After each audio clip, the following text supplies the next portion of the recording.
quelque chose que nous avons déjà vu. Et si on pouvait se lever tous ensemble et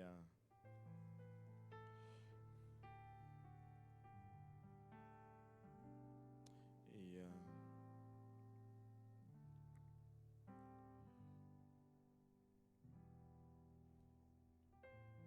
nous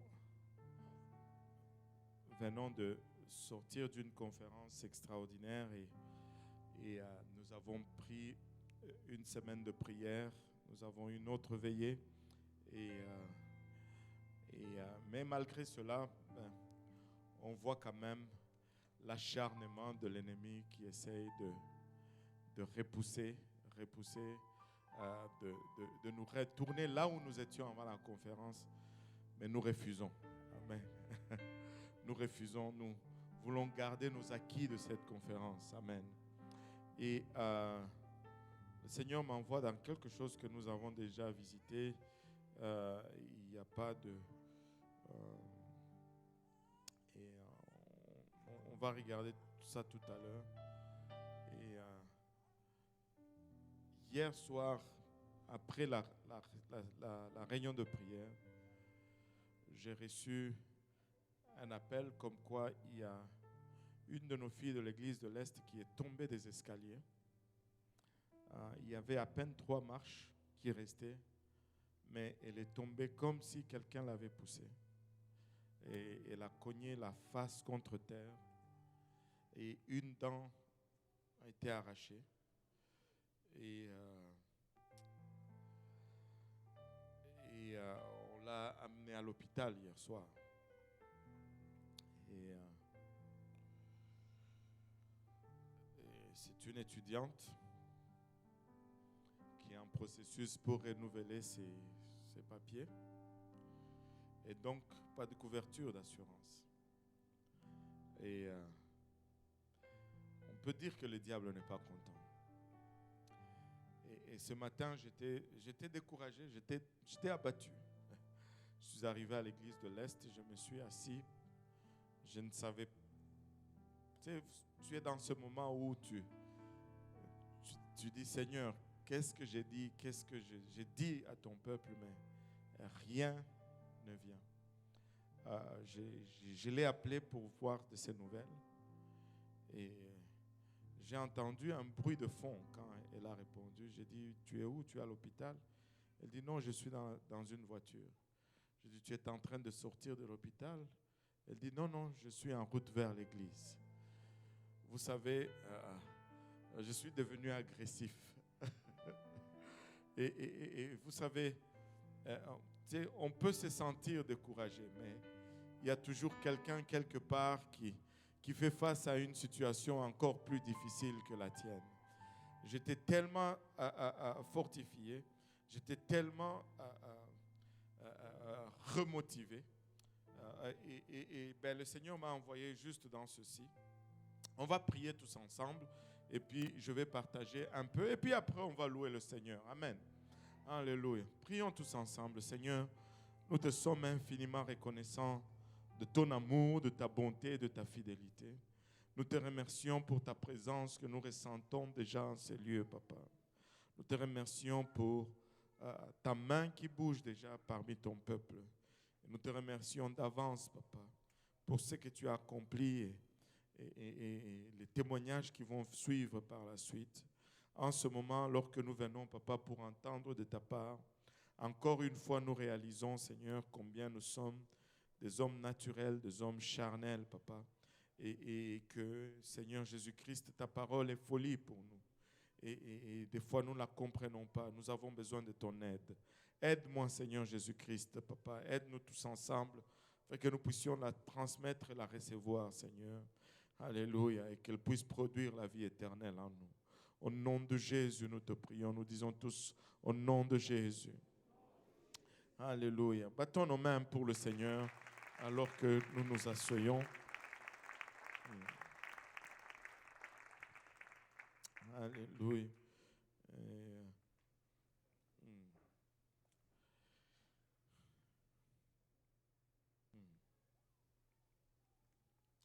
Maintenant,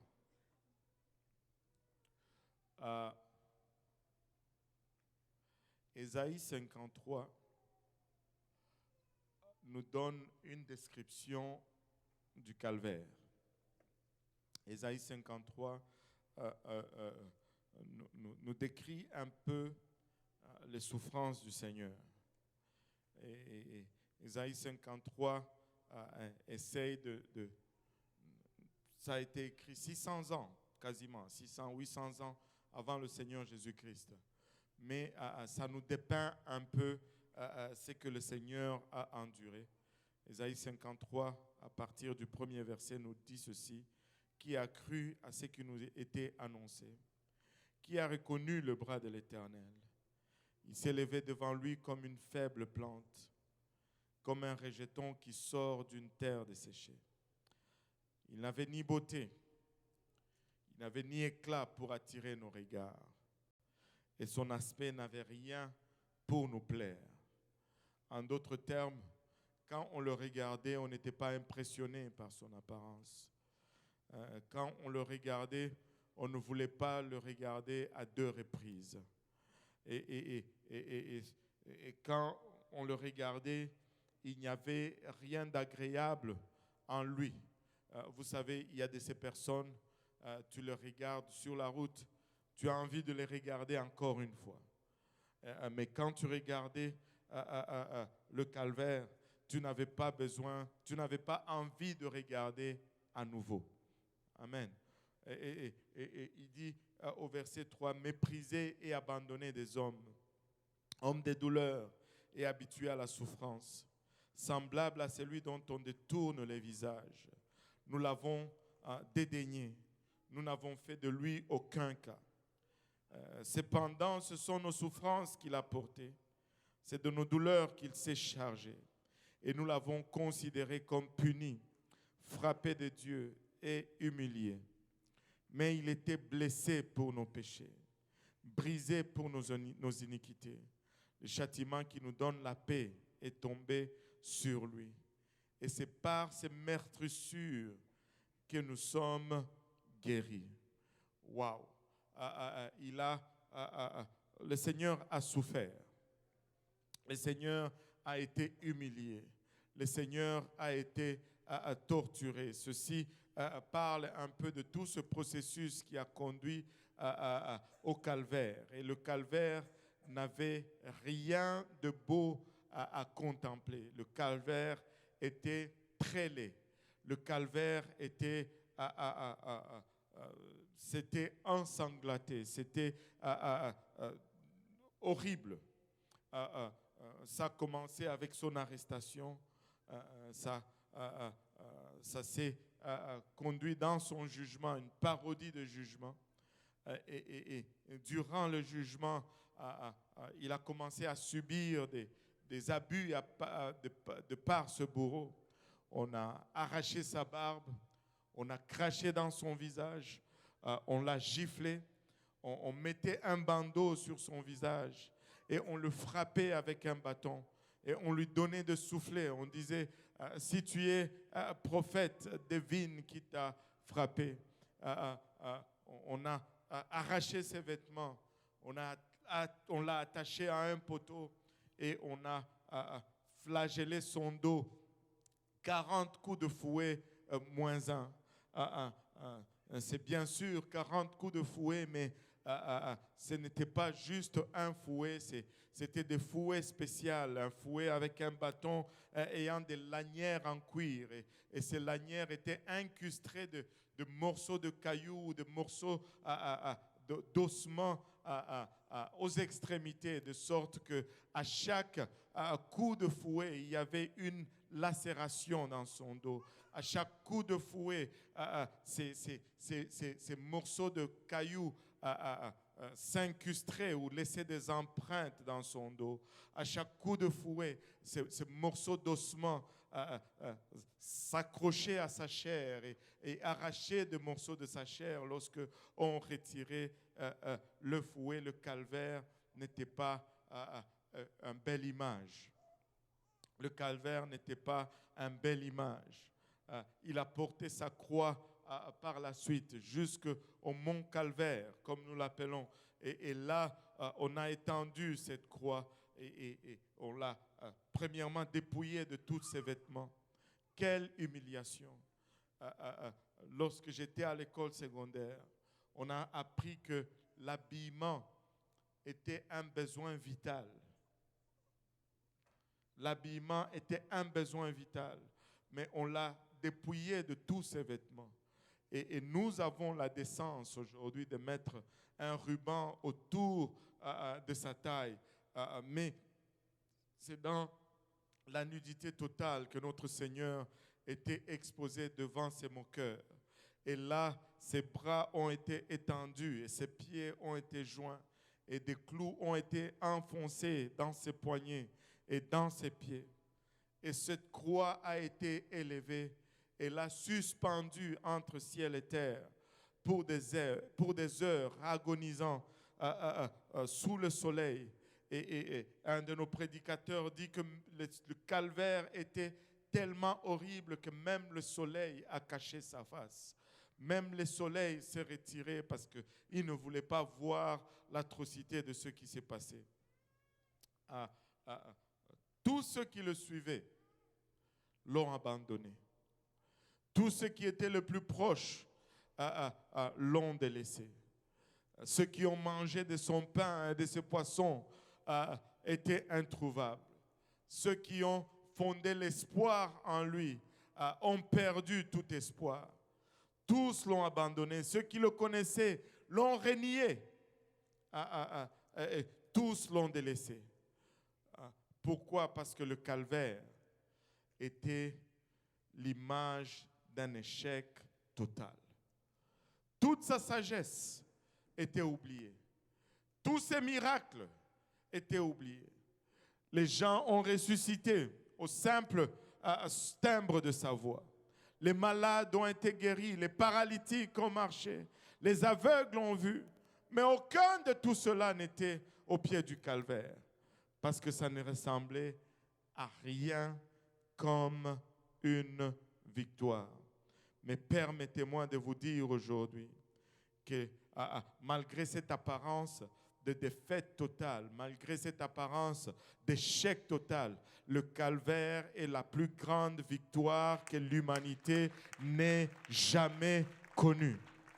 Ça paraissait être un échec total, mais c'était la plus grande victoire que l'homme n'aura jamais témoignée.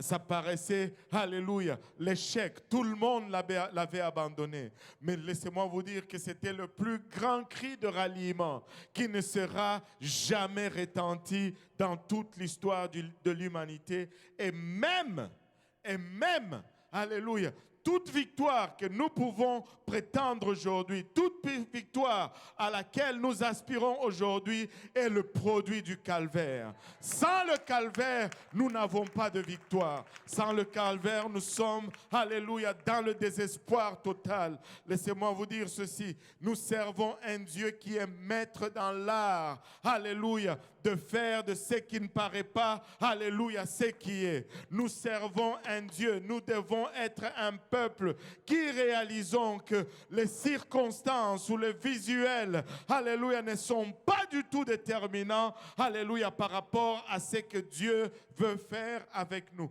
Nous servons un Dieu de paradoxe. Alléluia. Il est un Dieu de paradoxe total. Dès le commencement, c'est un Dieu de paradoxe. Du ténèbre, il a tiré la lumière.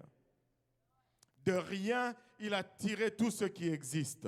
Alléluia. Il n'avait rien au commencement et il a tiré tout ce qui existait. Il est un Dieu de paradoxe.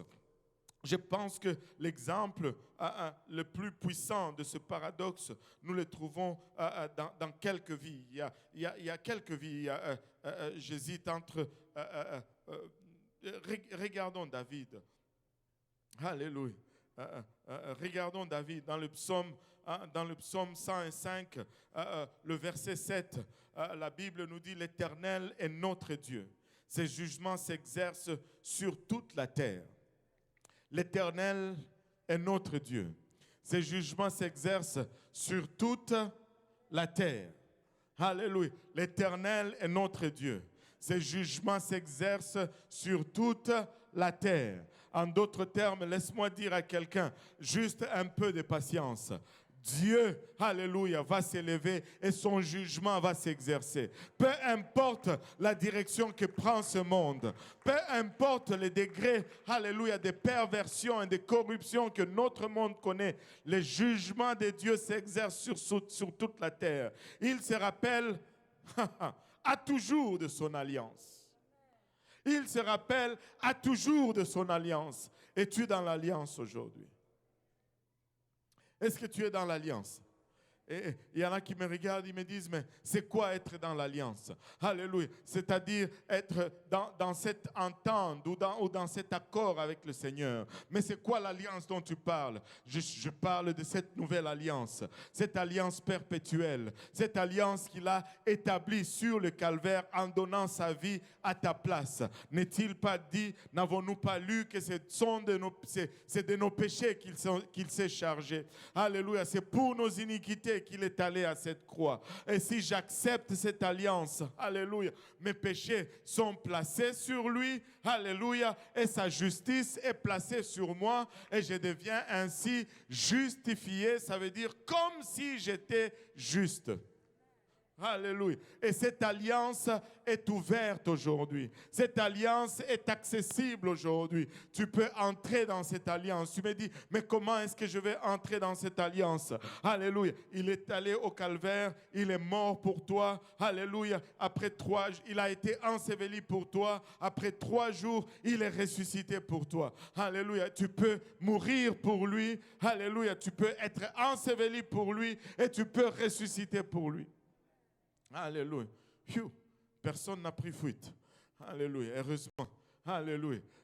Mourir. Alléluia. On ne veut pas que tu meurs littéralement. Alléluia. Il est mort pour toi. Il te demande de se repentir pour lui. Ta repentance t'identifie à sa mort. Comme il est mort pour toi, si tu te repens pour lui, alléluia, littéralement, tu meurs dans ta volonté. Tu marchais dans une direction. Tu prends une décision de marcher dans l'autre direction.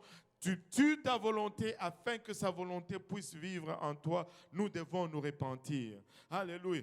Quand tu te repens, tu t'identifies à sa mort. Quand tu te fais baptiser en son nom, tu t'identifies à son ensevelissement. C'est pourquoi nous avons une piscine ici. Nous n'avons pas un bol. Nous n'aspergeons pas, nous baptisons. Parce que le baptême est symbolique de l'ensevelissement avec le Seigneur Jésus-Christ. Romains 6 nous dit, nous sommes ensevelis avec lui en sa mort, par le moyen du baptême. Notre ensevelissement, notre baptême, c'est notre identification à son ensevelissement ou à son enterrement. Et notre baptême du Saint-Esprit, lorsque nous recevons le Saint-Esprit avec l'évidence de parler en langue, alléluia, nous recevons la puissance de la résurrection. Romains 8 plutôt nous dit, si l'Esprit de celui qui a ressuscité Christ habite en vous, alléluia, c'est lui qui a ressuscité Christ, vous ressuscitera également au dernier jour. Nous recevons la puissance de la résurrection lorsque nous recevons le baptême du Saint-Esprit avec l'évidence de parler en langue. Et cela est pour toi aujourd'hui. Tu peux entrer dans cette alliance. Aujourd'hui, son sang a été versé pour sceller cette alliance. Il se souvient toujours de son alliance. Il se souvient toujours de son alliance. L'alliance qu'il a traitée avec Abraham et le serment qu'il a fait à Isaac. Il l'a érigé pour Jacob en loi, pour Israël en alliance éternelle. Oh, j'aime ces quelques versets. Regardez, il a traité l'alliance avec Abraham. Et puis, il l'a fait comme serment à Isaac. Et puis, il a érigé comme loi à Jacob. Et par la suite, alléluia, il l'a établi comme alliance éternelle avec Israël. Il est un Dieu qui n'oublie jamais. Alléluia. Abraham l'a reçu, mais même s'il est mort, alléluia, ça a été transmis à ses enfants, au fils de ses fils et au fils de ses fils de ses fils. Alléluia. Si tu entres en alliance, alléluia, avec ces dieux, non seulement il se souvient de toi, mais il se souvient de tes enfants, il se souvient des enfants de tes enfants. Alléluia. Il dit jusqu'à 1000 générations pour ceux qui les craignent. Pour ceux qui les craignent. Alléluia. Disant, je te donnerai le pays de Canaan comme héritage qui vous est échu. Alléluia. Ils étaient alors peu nombreux, très peu nombreux et étrangers dans le pays. Vous savez que Dieu accomplit toujours ses promesses. Dieu accomplit toujours ses promesses. Regarde ton voisin, dis-lui, Dieu accomplit toujours ses promesses. Alléluia. Comme ça, dans la bouche de 2 ou 3 témoins, que cela soit établi. Dieu accomplit toujours ses promesses. Et vous savez, parce que l'homme est de nature égocentrique. Il veut que quand Dieu promet quelque chose, il veut y goûter. Il veut que ce soit lui qui y goûte. Tu sais, il nous a promis le réveil. Nous voulons voir les salles combles. Mais vous savez que même si nous passons, le réveil va venir. Alléluia. C'est biblique. Et Abraham était tout seul. Il lui dit, tu seras une multitude. Amen. Il lui dit, tu seras tellement grand qu'on t'appellera père des nations. Ta descendance là, on ne pourra pas la compter. Ça sera comme le sable de la mer. Waouh! Abraham a eu vraiment, on va dire 2 enfants. L'un, c'était sa façon de faire venir la promesse. S'il voulait tellement cette promesse. Il est mort, il n'était même pas 70. Parce que si je regarde Israël qui rentre en Égypte, ils étaient à 70. Donc, quand Abraham est mort, ils n'étaient même pas 70. Il aurait pu regarder cela et être découragé et se dire, la promesse de Dieu ne s'est pas accomplie, n'est-ce pas? Mais nous sommes là aujourd'hui pour témoigner de l'accomplissement de la promesse de Dieu. Dieu accomplit toujours sa parole. Il va se montrer puissant à notre égard. Alléluia. Peut-être que nous n'allons pas vivre assez longtemps pour voir certains membres de nos familles être sauvés. Mais laissez-moi vous dire, s'il l'a dit, il va le faire. Il va le faire. Dieu accomplit toujours sa promesse. Vous savez, mais c'est difficile de vivre avec une promesse non accomplie. À cause de cette nature, demandez à Abraham. Il a 75 ans. Dieu lui dit, tu auras un enfant, tu seras une multitude. Sa femme, 65 ans. Loin après la ménopause. Et comme toujours, Dieu te donne une promesse, au lieu de t'en tenir à la parole de Dieu et à marcher selon la parole de Dieu, tu veux commencer à marcher maintenant pour t'ajuster avec la promesse de Dieu.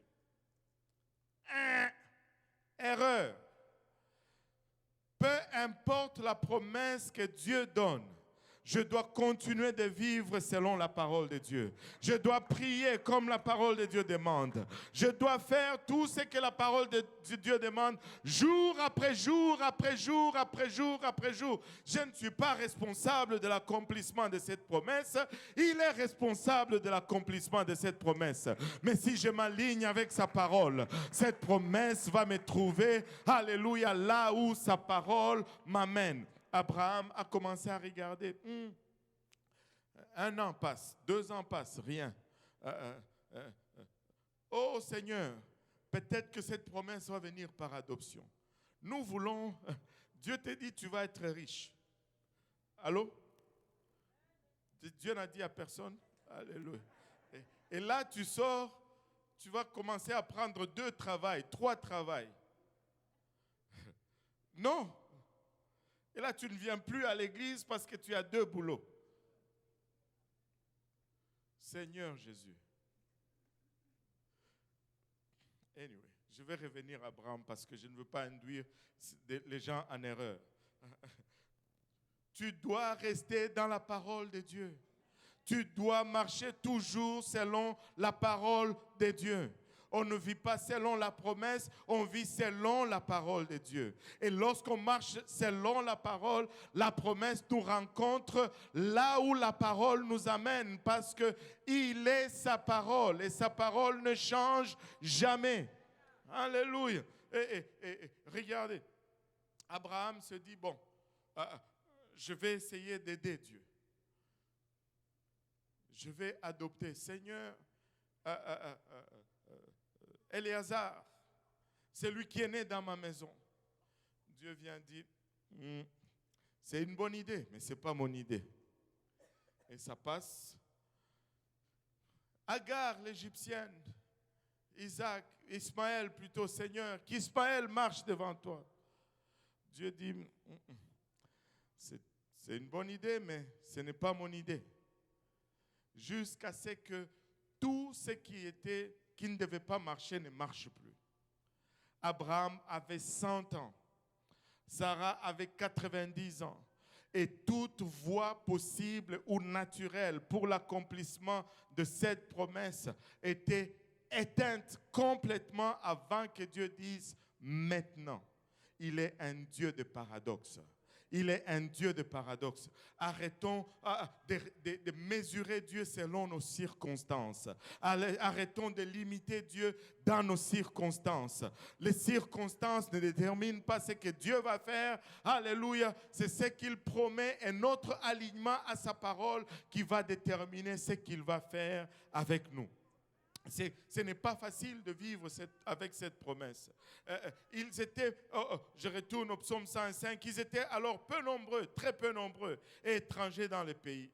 Ils allaient d'une nation à l'autre et d'un royaume vers un autre peuple. Alléluia. Mais il ne permit à personne de les opprimer et il châtia des rois à cause d'eux. On peut marcher avec assurance. Amen. Ne touchez pas à mes oins. Et ne faites pas de mal à mes prophètes. Alléluia. Parce qu'il m'appartient. Alléluia. Regardez au verset 6. On arrive. Il appela sur le pays la famine. Il coupa tout moyen, alléluia, de subsistance. Il envoya devant eux un homme. Joseph fut vendu comme esclave. On serra ses pieds dans des liens. On les mit au tiers. Jusqu'au temps où arriva ce qu'il avait annoncé et où la parole de l'Éternel l'éprouva. Joseph avait cette promesse en lui, mais tout autour de lui indiquait le contraire. La promesse dit ceci, mais ces circonstances disent le contraire. Et parce qu'il a une promesse, le fait d'avoir une promesse devient toute une vie d'épreuve pour Joseph. Les circonstances étaient tout contraires. Joseph, le rêveur, et regardez comment ça progresse dans sa vie. Il rêve, premièrement, premier rêve. J'étais dans le champ avec vous, mes frères. J'ai fait de gerbes de blé. Et vos gerbes, ma gerbe s'est dressée, et vos gerbes se sont venues prosterner devant ma gerbe. Il n'avait pas besoin d'un Daniel pour interpréter. Qu'est-ce que tu penses? Tu vas régner sur nous? Et ses frères étaient fâchés. Son père a pris cela. Il a gardé dans le tiroir de souvenirs. Mais Joseph a continué. Mais de là, de ses frères seulement, c'est passé à inclure même ses parents. Il était audacieux, c'est Joseph. Là, le prochain rêve, ce n'est plus des gerbes de blé, mais c'est 11 étoiles. Et comme par hasard, il avait aussi 11 frères. Et la lune et le soleil qui se prosternent. Et son père le regarde et dit, donc tu veux dire que moi et ta mère et tes frères, nous allons venir et nous allons nous prosterner devant toi. Oui, papa. Ça prend beaucoup d'audacité. Quelle promesse de la part de Dieu. Non seulement une fois, mais 2 fois, renouvelée et confirmée. Mais les circonstances dans la vie de Joseph n'indiquaient pas l'accomplissement de ses promesses. Son père l'envoie pour prendre les nouvelles de ses frères. On le voit venir de loin. Ouh, voici le faiseur de rêves. Saisissons-nous de lui et finissons avec lui. On va voir maintenant si ses rêves vont devenir réalité. Et sous conseil de son frère, on le prend, on le bouscule, on le jette dans une citerne. Et le pauvre, imaginez-vous un peu cette expérience traumatisante. Ceux sur qui il devait régner sont en train de le faire subir maintenant. La poupe, il est au fond d'un puits. Après un temps, il voit une corde qui descend dans cette puits. Et là, il dit, peut-être qu'ils étaient en train juste de me donner un avertissement. Peut-être qu'ils étaient en train juste de me donner une bonne leçon. Et maintenant, je vais ressortir, je vais finir et je vais rentrer à la maison. Mais il sort pour être lié et vendu pour 30 pièces d'argent aux Ismaélites. Du fond de la citerne, il descend en Égypte, dans un pays étranger. Joseph, qu'en est-il de tes rêves? Seigneur, m'as-tu parlé ou ne m'as-tu pas parlé? Est-ce que j'ai rêvé ou je n'ai pas rêvé? As-tu promis ou tu n'as pas promis? Mais Joseph garde son attitude. Il est vendu chez Potiphar comme esclave de Potiphar. Et ça, c'est tout simplement moi qui vois cela comme ça. C'est dans ma Bible, dans ma version personnelle que c'est écrit comme ça. Potiphar le place d'abord comme esclave du dehors. Il est celui qui balaye la cour. Mais laissez-moi vous dire, Joseph avait compris une chose. Les circonstances, alléluia, il ne peut peut-être pas changer, mais son attitude, il a le contrôle dessus. Il a gardé son attitude. Tu ne peux pas, alléluia, peut-être, alléluia, changer tes circonstances, mais tu peux garder ton attitude. Joseph a été le meilleur balayeur de la cour en Égypte. Laissez-moi vous dire, s'il y avait une cour propre en Égypte, c'était la cour de Potiphar. C'était la meilleure cour. C'était le mieux taillé en Égypte. Et Potiphar le regarde, il dit, mais on peut faire quelque chose avec cet enfant. Est-ce que tu peux t'occuper maintenant de la maison? Et là, il rentre maintenant de la maison. Alléluia, dans la maison. Et laissez-moi vous dire, la maison de Potiphar était la maison la plus propre, la mieux rangée, la mieux ordonnée. Jusqu'à ce que Joseph s'est retrouvé à avoir l'intendance de toute la maison de Potiphar, ses finances, ses biens, ses champs, ses esclaves. Joseph était au-dessus de tout, excepté la femme de Potiphar. Ça va bien. Amen. Je suis esclave, mais quand même. Je suis esclave, mais quand même, je gère. Je suis esclave, mais je peux dire à quelqu'un, va un peu m'amener un plat, j'ai faim. Je suis esclave, mais ce n'est plus la même chose. Vous savez, quand tu es un enfant de Dieu et que tu gardes la conduite d'un enfant de Dieu, alléluia, aucun lien ne peut te retenir et rien ne peut te garder en bas. Mais si tu gardes ton attitude correcte, peu importe, alléluia, ce qui vient au-dessus de toi, tu vas toujours monter, alléluia, au-dessus. Alléluia. Et là, ce n'était pas fini avec Joseph. La femme de Potiphar. Oh, la femme de Potiphar. Il y en a qui disent que c'était une laide femme. Moi, je pense que c'était une très belle femme. Allô? Sinon, ça ne serait pas une tentation. Allô? Alléluia. Moi, je pense que c'était une très belle et jeune femme. Là, elle commence à regarder Joseph. Ah, Joseph, comment ça va? Ça va bien, madame. Ça a bien été la journée aujourd'hui? Oui, madame. Est-ce que tu peux aller me... Oui, madame. Ah, Joseph, tu es fort, hein? Pardon, madame. Quand les compliments commencent comme ça, fuis. Tu es un esclave. Tu es un esclave, n'est-ce pas? Et ce n'est pas normal. Fuis. Alléluia. Et jusqu'à ce que des compliments se passent à l'action. Joseph, je te veux, Joseph. Joseph s'est dit, non, non, non, non, non. Il s'échappe et il laisse son manteau. Vous savez, un de nos prédicateurs a dit ceci. Je ne sais pas s'il avait raison. Peut-être qu'il avait raison. Peut-être, je ne sais pas. Il dit ceci, que peut-être quelque part, dans le cœur de Joseph, il commençait à avoir une porte qui s'ouvrait. Peut-être que la prison était pour préserver Joseph d'une chute. Et il dit que lui, sachant l'intention de sa maîtresse, qu'est-ce qu'il faisait seul dans la maison avec elle? Il aurait pu prendre 10 esclaves avec lui et leur dire, hey, les gars, venez un peu, on va essayer de bouger cette casserole dans la cuisine. Alléluia. Des fois, s'il faut prendre des précautions, prends les précautions. Amen. On va aller bouger cette casserole dans la cuisine. Mais Joseph était seul dans la maison avec cette femme, alors qu'il savait très bien quelles étaient ses intentions. Et là, elle arrache son manteau et dit, tu me fais ça? Attends, tu vas payer. Elle met un peu de Vicks. Et là, Potiphar rentre. Qu'est-ce qui se passe?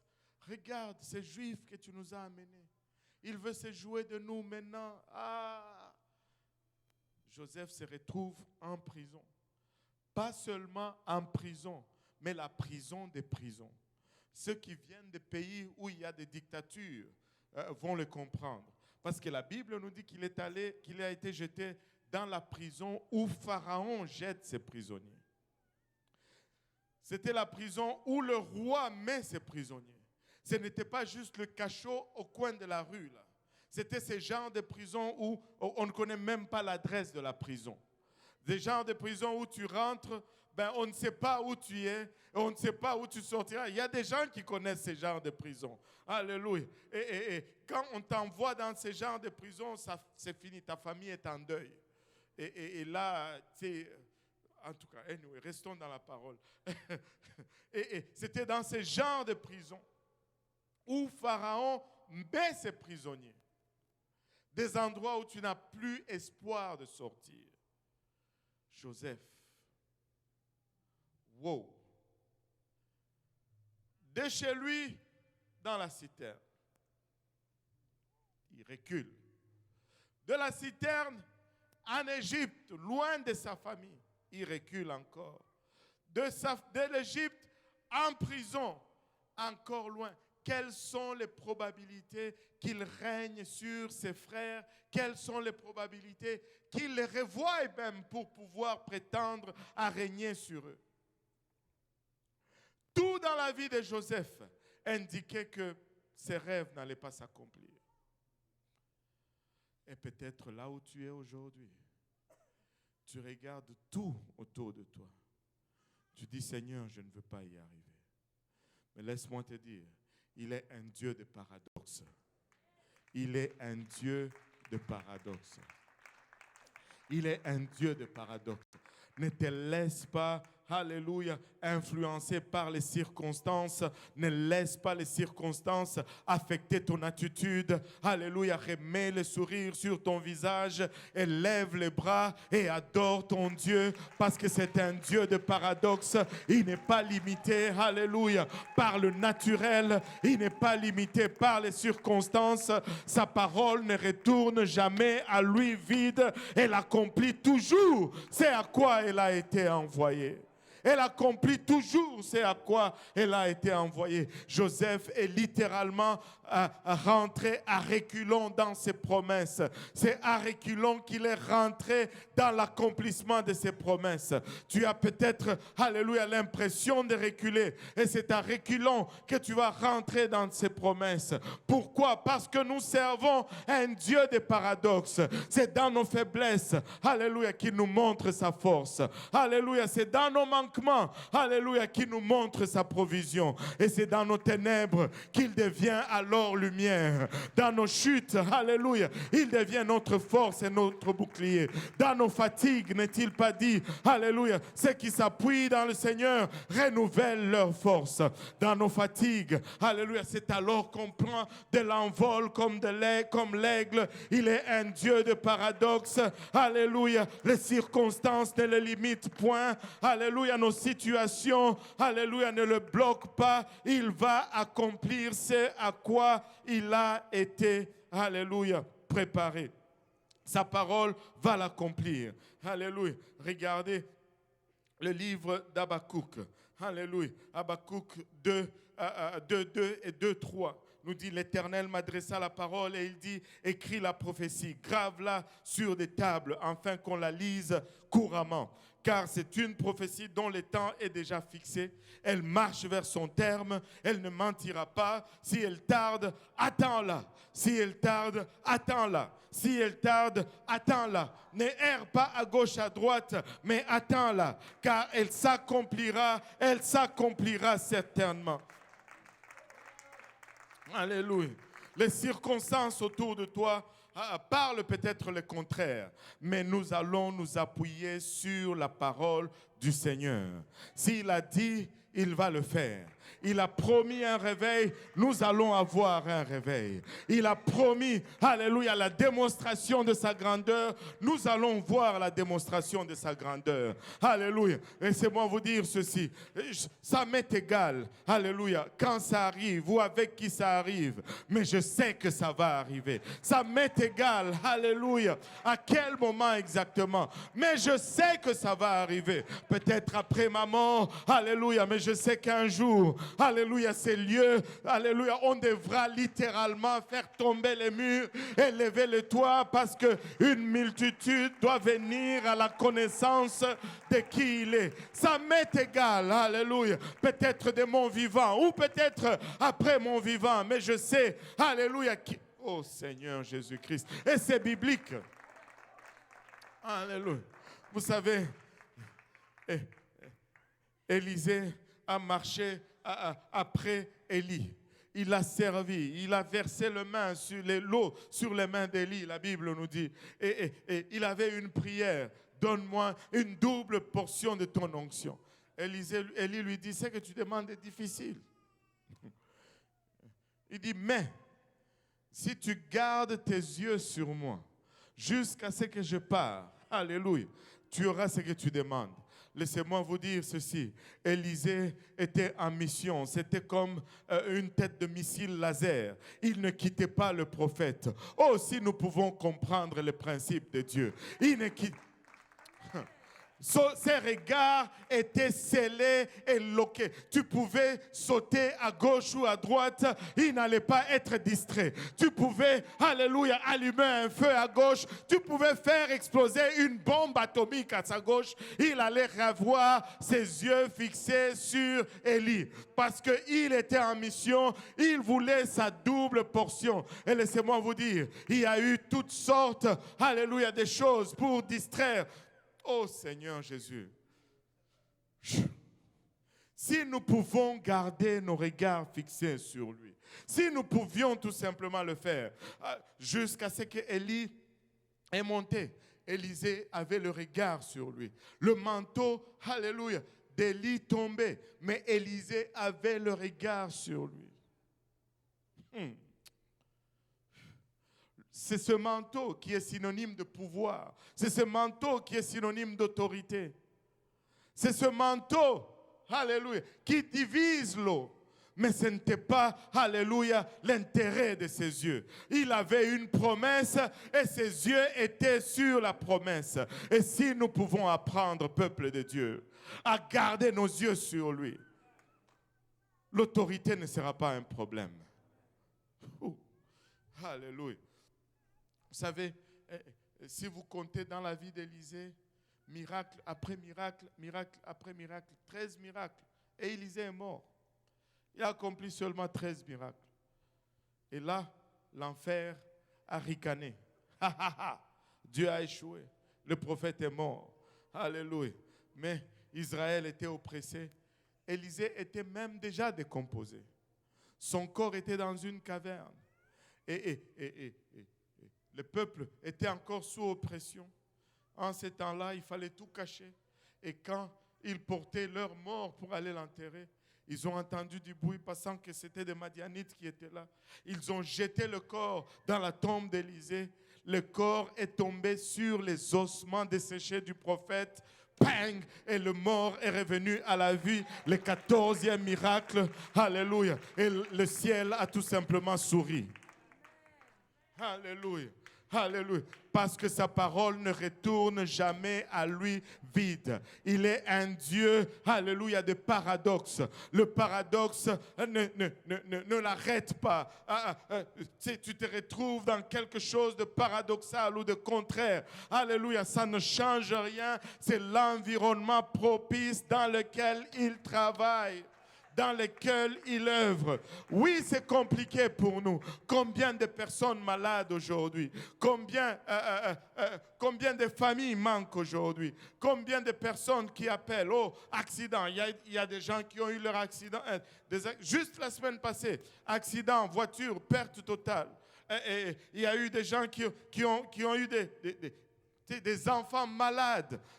Gravement malades, jusqu'à être à l'hôpital. Il y a des gens qui manquent parce que leur véhicule ne fonctionne pas aujourd'hui. Mais laissez-moi vous dire ceci. Nous n'allons pas nous laisser distraire par ce que le diable est en train d'agiter à gauche ou à droite. Il est un Dieu de paradoxe et le paradoxe ne l'effraie pas. Le paradoxe ne l'effraie pas du tout. Du néant, il peut créer.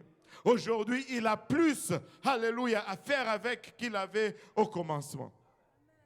Au début, il n'avait rien. Rien du tout. Il a créé tout ce que nous voyons aujourd'hui.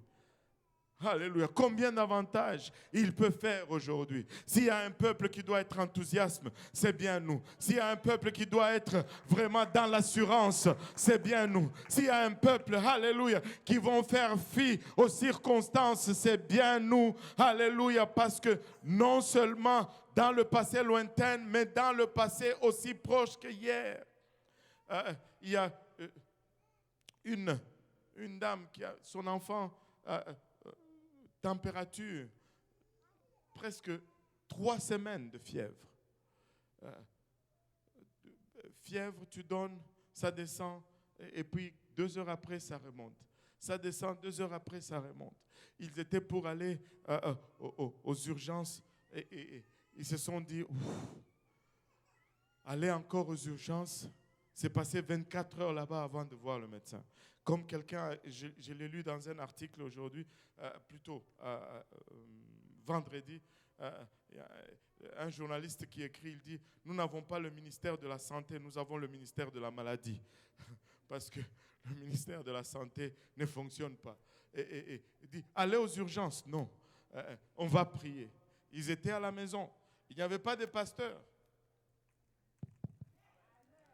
Alléluia.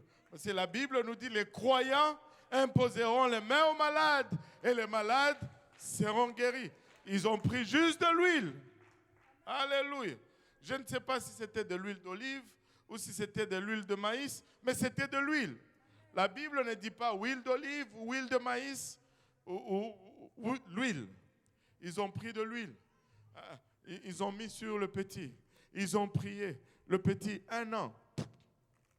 La fièvre est descendue instantanément.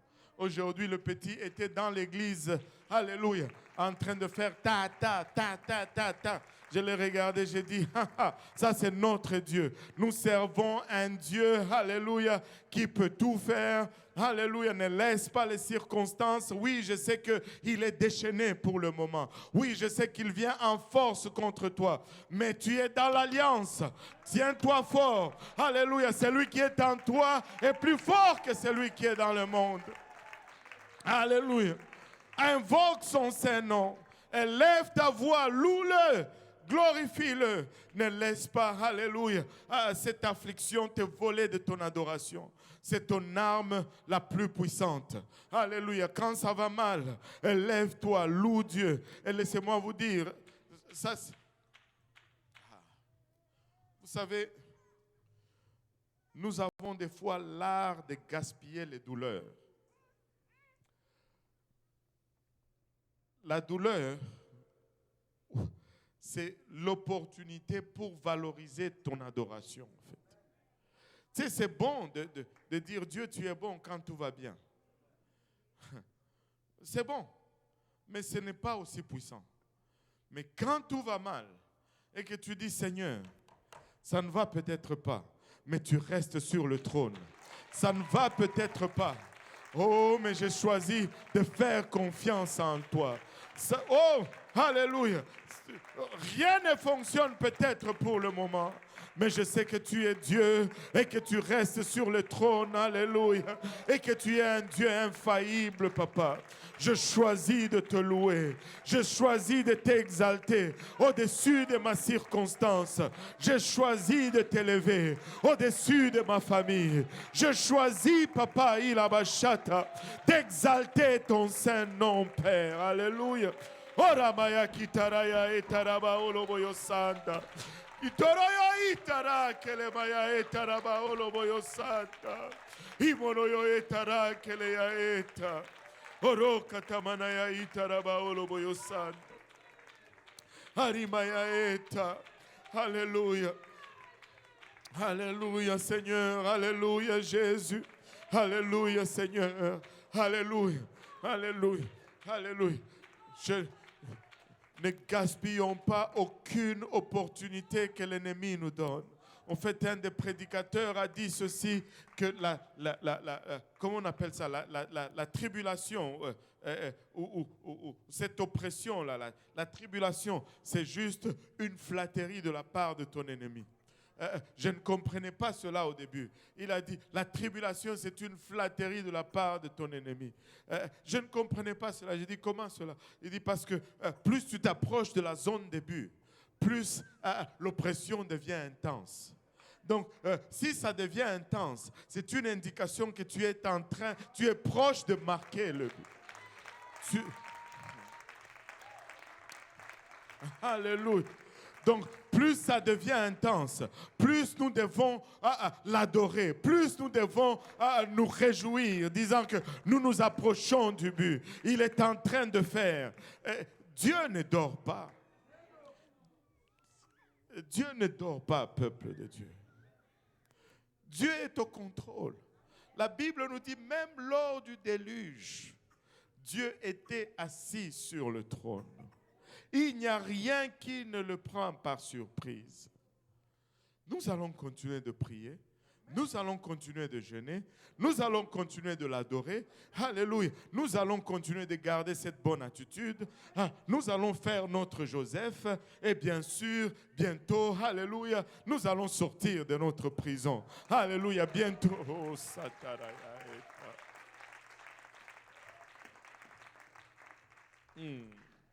Alléluia. Alléluia. Luc 18, verset 7 nous dit, « Et Dieu ne fera-t-il pas justice à ses élus qui crient à lui jour et nuit? Et tardera-t-il à leur égard? Je vous l'ai dit, il leur fera promptement justice. » Il leur fera promptement justice. Mais regardez ceci. « Mais quand le Fils de l'homme viendra, trouvera-t-il la foi sur la terre? » Et le Seigneur donne cette déclaration rhétorique un peu. Quand il va venir, va-t-il trouver de la foi sur la terre? Pourquoi il pose cette question comme ça? Parce que nous avons tendance à baser nos réactions sur ce que nous observons, ce que nous voyons.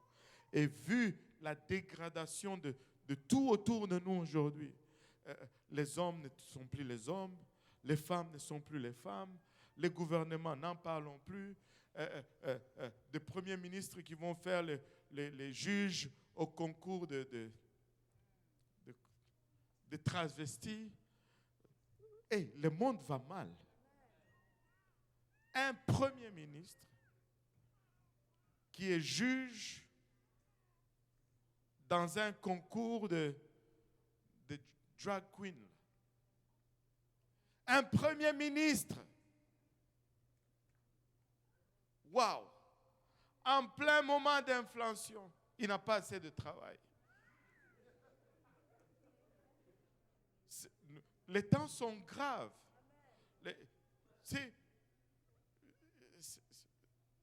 Ce n'est plus, nous ne faisons plus, il y avait le mal, mais là c'est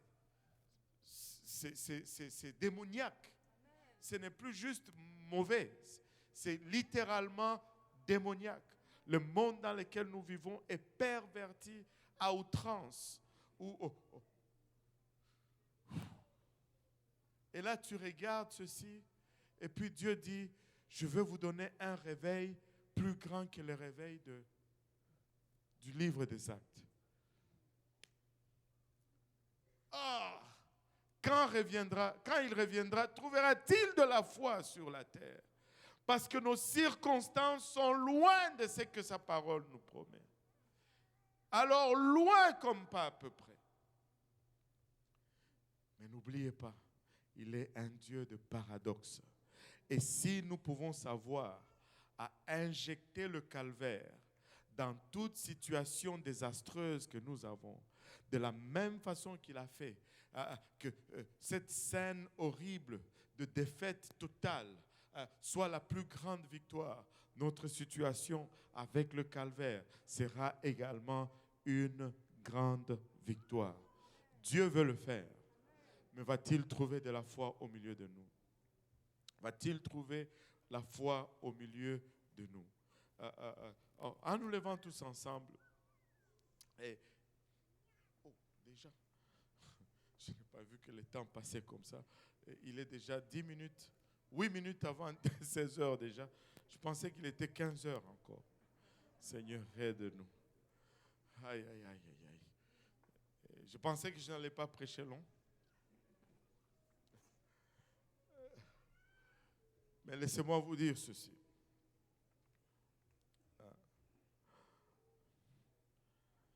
Il y aura toujours des combats. Il y aura toujours des batailles. Il y aura toujours le mal. Il y aura toujours des situations. Et même si Dieu nous donnait la victoire sur tous les sorciers, tous les démons, est-il que nous vieillissons? Allô? Même si nous disons, nous allons lutter contre tout, Dieu nous donne la victoire contre tout ce qui est spirituel, même le naturel fonctionne contre nous. Moi, j'ai 52 ans. Et le vendredi, j'étais invité à un restaurant. Je suis allé avec le frère Richard et la sœur Justine. Il y a une dame de l'église qui fêtait son anniversaire. Et elle nous a invités pour manger. Et elle m'a appris que j'étais un bon garçon. J'étais un bon garçon. I'm a good boy. Elle dit que Dieu, quand tu fais bien, Dieu te tape sur la tête. Il dit good boy, good boy. Bon. Et vu il m'a tellement tapé sur la tête, il n'y a plus de cheveux ici. Pour la première fois, j'étais fier de ma calvitie. Alléluia. Good boy. Même l'âge lutte contre nous. On peut enlever tous les sorciers et tout, mais même l'âge, à un certain âge, monter les escaliers, ce n'est plus pareil. Ce n'est plus pareil. Là, je vais avoir 53. Je vous dis, quand tu te penches, j'ai raconté l'histoire à l'Est, tu ne te relèves plus rapidement. Là. Le ressort là ne réagit plus rapidement. Mais de toutes les façons, quand tu te penches, un crayon tombe, tu veux le ramasser, tu vas pour le ramasser, mais tu prends ton temps là en bas. Tu regardes tout. Tu t'assures que les lacets ne sont pas défaits, tu les défais une fois pour toutes. Il y avait un autre morceau de feuilles qu'il fallait ramasser, tu les ramasses une fois pour toutes. Parce qu'une fois remonté, tu n'as plus envie de redescendre. Même l'âge est contre nous. Alors, Dieu peut enlever tout ce qui est spirituel. Mais les combats, il y en aura toujours. Mais même au milieu de ces combats, Dieu reste Dieu. Dieu reste Dieu. Il va nous donner la victoire. Et si nous gardons notre attitude, Joseph a gardé son attitude et ça l'a fait sortir. La seule chose que nous allons contrôler, c'est notre attitude. Peuple de Dieu, Dieu m'a dit, juste dis à mon peuple d'être de bon courage et de relever la tête. C'est tout ce que j'essaie de vous dire, au fait, en plusieurs mots. Et ayez bon courage, Dieu est au contrôle. Ayez bon courage, Dieu ne nous a pas oubliés. Ayez bon courage, il nous a fait la démonstration, pas à peine une semaine ici, là. Il est puissant et sa main est puissante au milieu de nous. Mais gardons notre attitude, relevons la tête et il va le faire. Alléluia. Est-ce qu'on peut se rassembler rapidement juste ici en avant? On a à peine 5 minutes. Ne faites pas la fière. Marchez rapidement en avant. Alléluia. Et juste...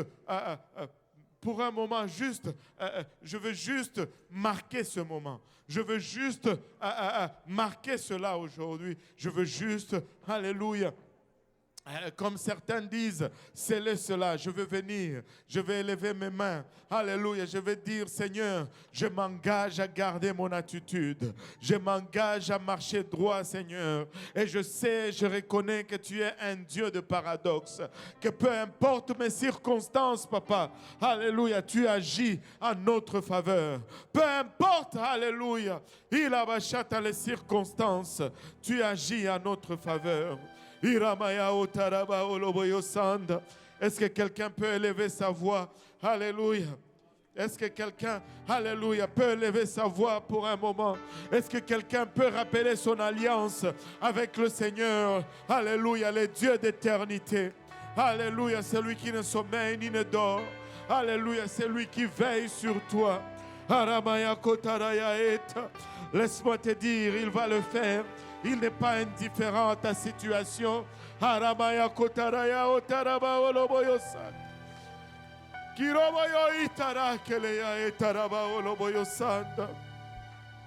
Harekatamanaya itaraba oloboyosanda. Alléluia. Il est un Dieu fidèle.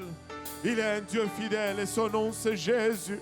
Alléluia. Et si tu es là et que tu n'es pas encore dans l'alliance, tu peux entrer dans son alliance aujourd'hui. Oh Papa, toi qui sonnes les cœurs et les reins, sonne-nous aujourd'hui, Père, alléluia. Sonne-nous aujourd'hui, Papa, il a vachata. Koromaya itaraba oloboyo sataraba oloya et. Kitaraya etarakele ya etaraba oloboyo sa. Orokatamana itaraba oloboyo sa. Sonne-nous aujourd'hui, Papa, des situations impossibles, Seigneur, à nos yeux, Père. Alléluia. Mais tu es un Dieu, Papa, il a vachata, qui rend l'impossible possible. Car avec toi, tout est possible, Père. Alléluia. Des situations familiales, des situations d'immigration, Papa, des situations de santé, Père. Alléluia. Arabaya kitaraya etaraba oloboyo santa. Arabaya ketaraya etaraba oloboyo santa. Alléluia, Jésus.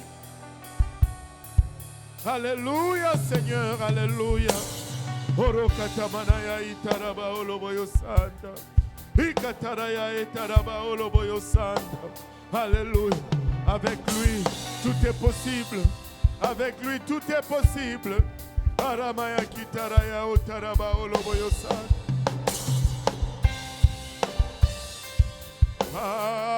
Alléluia. Tout est possible avec lui. Aramaya kitaraya eta. Il est le restaurateur. Tout est possible avec lui. Orokatamanaya itaraba oloya eta. Kitaraya etaraba oloboyo ketereya eta. Ondorokotomanaya itaraba oloboyo santa. Ikatamana otaraba oloboyo santa. Orekatamana itaraba oloboyo santa. Alléluia. Il est un Dieu de paradoxe. Il est un Dieu de paradoxe. Il a machata.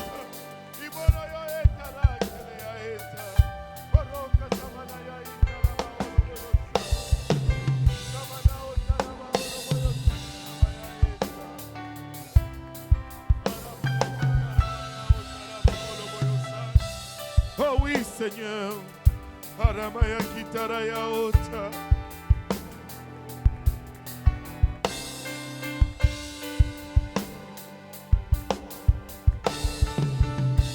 Fais-le, Seigneur, alléluia. Des situations qui semblent impossibles. Papa, tu es le guérisseur, Papa, de nos corps, le guérisseur de nos pensées, Papa, le guérisseur de nos âmes. Alléluia. Aramaya kitaraya eta. Déploie donc tes ailes, alléluia, au-dessus de ton peuple aujourd'hui. Alléluia. Alléluia, Jésus. Alléluia, Seigneur. Alléluia, Jésus. Harimaya etanaba oloboyo sanda. Alléluia, Seigneur. Alléluia. Oro katamanaya ita. Ore katamana otaraba oloboyo sanda. Alléluia, Seigneur. Alléluia, Jésus. Oro katamanaya etaraba.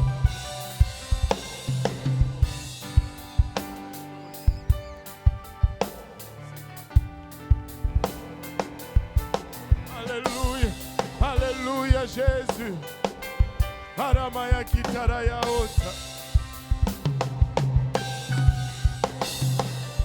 Alléluia, Seigneur. Alléluia. Oro katamanaya ita. Alléluia.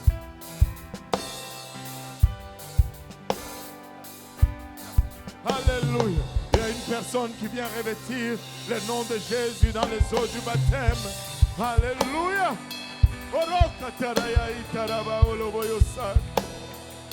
Alléluia.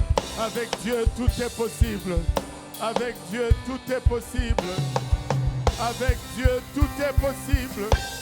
Alléluia. Alléluia. Quelqu'un vient rentrer dans l'alliance. Alléluia.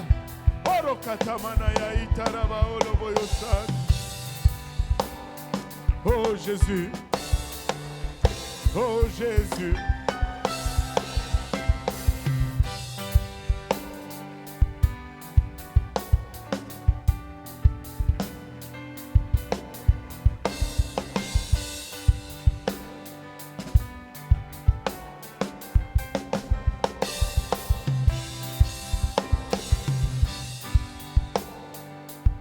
Alléluia. Alléluia, Seigneur. Alléluia, Jésus.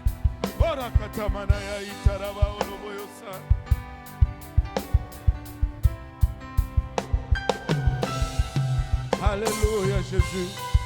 Alléluia. Il est un Dieu fidèle. Il est un Dieu fidèle. Alléluia. Alléluia. Nous allons nous réjouir alors qu'il y a une âme qui va recevoir, qui va revêtir le nom de Jésus dans les eaux du baptême. Aribaya kitaraya otaraba oloboyo.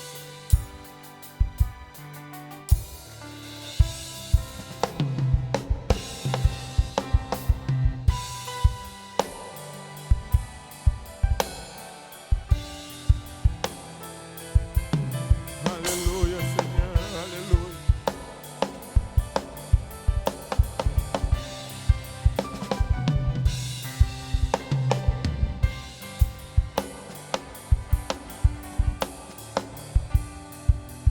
Alléluia, Jésus. Alléluia, Seigneur. Alléluia. Nous allons céder le sanctuaire au service espagnol. Alléluia. Nous allons céder le sanctuaire au service espagnol.